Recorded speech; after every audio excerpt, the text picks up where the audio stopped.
भावी भगवत प्रेमियों, सत्य धर्म संस्थापन रूपी परम पुनीत कार में श्री आनंद मोहन जी पूरी तरह रम गए थे। इसीलिए अब उन पर किसी भी प्रकार की प्रतिकूल स्थिति या बात का कोई दुष्प्रभाव नहीं होता था। हालांकि सदानंद उन्हें सदैव ही इस मार्ग पर आने वाली भयावही परिस्थितियों से अवगत कराया करता था।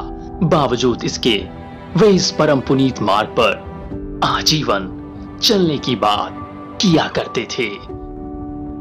महाराज जी,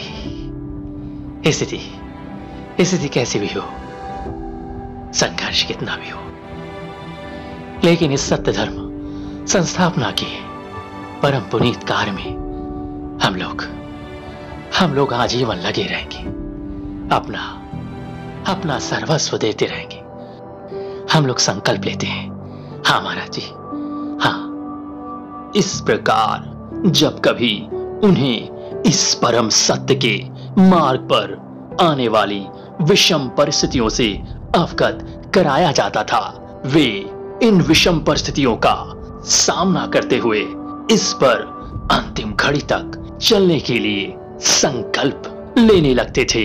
इतना ही नहीं, श्री आनंद मोहन जी की धर्म पत्नी अर्थात श्रीमती चंद्रमुखी देवी जी तो उनसे भी कई गुना ज्यादा संकल्प लेने लगती थीं। महाराज, हम दोनों दंपति अपने पूरे परिवार सहित इस परमार्थ के मार्ग पर, इस सत्य धर्म संस्थापना के मार्ग पर आजीवन चलने के लिए तैयार हैं। हम लोग वचन देते हैं महाराज जी कि किसी भी सूरत में हम पीछे नहीं हटेंगे।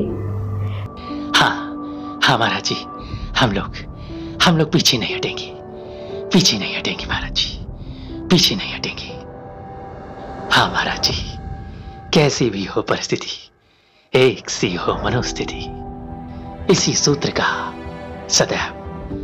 सदैव पालन करेंगे महाराज जी, सदैव पालन करेंगे। सद्भावी भगवत प्रेमियों, सत्संग एवं शंका समाधान की इस परम पुनीत यात्रा को और भी तेज करने के लिए एक विशेष योजना बनाई गई और शीघ्र ही उसे कार्यान्वित करने हेतु कुछ महत्वपूर्ण निर्णय लिए गए। इस योजना के अंतर्गत सत्संग एवं शंका समाधान के साथ साथ भगवत ज्ञान दान को भी लागू करने पर विचार विमर्श किया गया। इस निर्णय के तदोपरांत श्री आनंद मोहन जी की पूरे परिवार में ही हर्षोल्लास का वातावरण देखा जाने लगा। परिवार में ऐसा वातावरण उत्पन्न होना स्वाभाविक ही था, जैसा कि इस भगवतमय यात्रा के लिए जिस परिवार का सर्वप्रथम चयन किया गया वो कोई और नहीं अपितु श्री आनंद मोहन जी का ही था। लेकिन भगवत ज्ञान दान हेतु अब भी उचित व्यक्ति का चयन न हुआ था।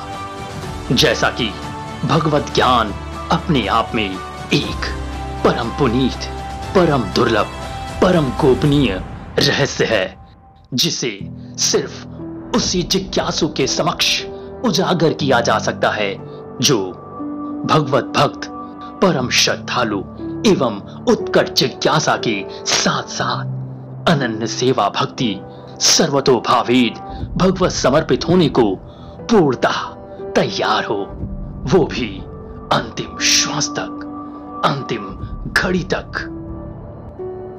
अतएव सदानंद अब भी उस घड़ी की प्रतीक्षा में था जब यह भगवत ज्ञान इसके योग्य पात्र को दिया जाएगा।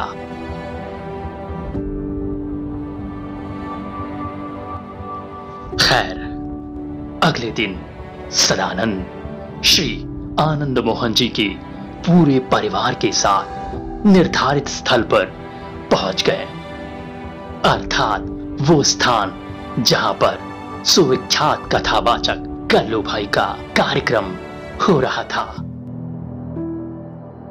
कार्यक्रम देखने हेतु प्रांगण में सैकड़ों लोग आए हुए थे और इन्हीं लोगों के बीच सदानंद भी श्री आनंद मोहन जी के पूरे परिवार के साथ बैठ गया। कल्लू भाई नृत्य करते हुए राधा प्रसंग गा गा कर समझा रहे थे। ओ राधा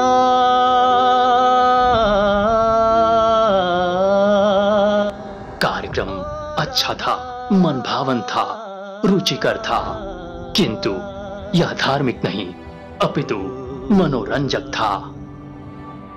यद्यपि प्रसंग राधा का था, बावजूद इसके कथावाचक के कहने व वहां एकत्रित हुए लोगों के सुनने का भाव सिर्फ मनोरंजन के इर्द गिर्द ही घूम रहा था। अपने कार्यक्रम के दौरान बीच बीच में कल्लू भाई चुनौती भी दे रहे थे। राधा रानी का यह प्रसंग ही अध्यात्म है। पूरी धरती पर कोई नहीं जो इस बात को काट दे। किसी में इतनी हिम्मत नहीं, इतना साहस नहीं कि हमारी कही गई इस बात को काट दे।